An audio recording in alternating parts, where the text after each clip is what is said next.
was a movement at the station, for the word had passed around that the colt from old regret had got away and had joined the wild bush horses. He was worth £1,000, so all the cracks had gathered to the fray. All the tried and noted riders from the stations near and far had mustered at the homestead overnight, for the bushmen love hard riding where the wild bush horses are, and the stock horses snuffs the battle with delight. There was Harrison, who made his pile when Pardon won the cup. The old man with his hair as white as snow, but few could ride beside him when his blood was fairly up. He would go wherever horse and man could go.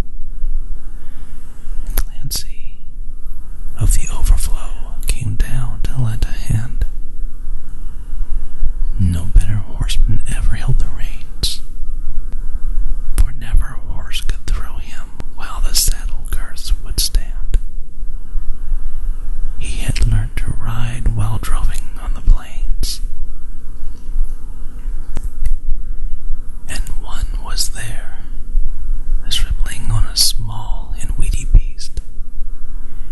He was something like a racehorse, undersized, with the touch of timor pony, 3 parts thoroughbred at least,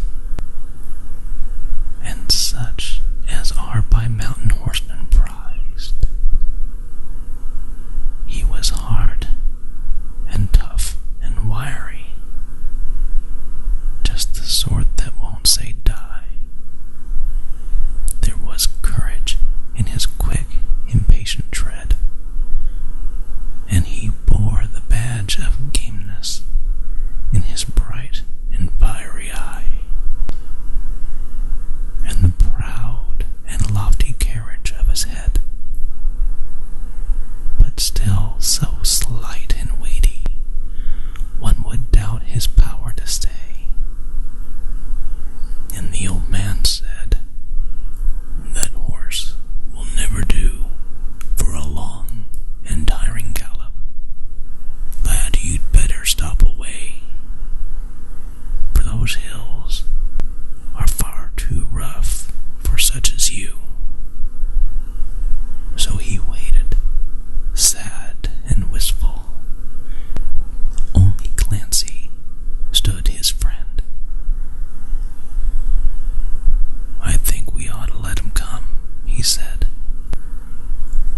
"I warrant he'll be with us when he's wanted at the end, for both his horse and he are mountain bred. He hails from Snowy River, up by Kiosko's side, where the hills are twice as steep and twice as rough, where the horse's hooves strike firelight from the flintstones every stride, where the man that holds his own is good enough, and the Snowy River riders in the mountains make their home, where the river runs those giant hills between. I have seen full many riders since I first commenced to roam, but nowhere yet such horsemen have I seen." So he went. They found the horses by the big mimosas clump. They raced away towards the mountain's brow, and the old man gave his orders. "Boys, go at 'em from the jump. No use to try for fancy riding now. Clancy, you must wheel them. Try and wheel them to the right. Ride boldly, lad, and never fear the spells.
he sang as he looked at his old Billy Boyle. Who'll come a-waltzing Matilda with me? Who'll come a-waltzing Matilda, my darling? Who'll come a-waltzing Matilda with me? Waltzing Matilda and leading a water bag. Who'll come a-waltzing Matilda with me? Down came a jumbuck to drink at the water hole. Up jumped the swagman and grabbed him in glee, and he sang as he put him away in his tucker bag. You'll come a-waltzing Matilda with me. Down came the squatter a-riding his thoroughbred.